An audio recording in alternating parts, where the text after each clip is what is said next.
রহমতুল্লাহ। দেখেন, এখন আমরা খুব মজার একটা প্রশ্ন শিখব, এই কারেক্ট সেন্টেন্স। হ্যাঁ, এটা হচ্ছে 4টে অপশন দেওয়া আছে, যেমন one of the most, one of the most, one of the most, one of the beautiful. তো এরকম যদি কোনো বাক্যে যেমন ওয়ান অফ দ্য মোস্ট থাকে,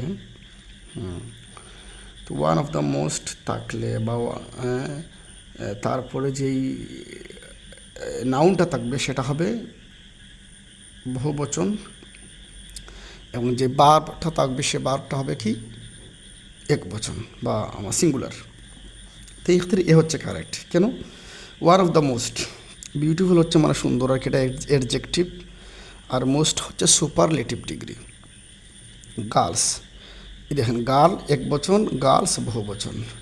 হ্যাজ, এটা singular number, singular verb has, হ্যাঁ, come. One of the most beautiful girls has come, এই জন্য এটা সঠিক। ঠিক আছে? তো ওয়ান অফ দ্য মোস্ট থাকলে বাক্যে নাউনটা হবে বহুবচন এবং ভার্বটা হবে সিঙ্গুলার, এটা একটু মাথায় রাখবেন।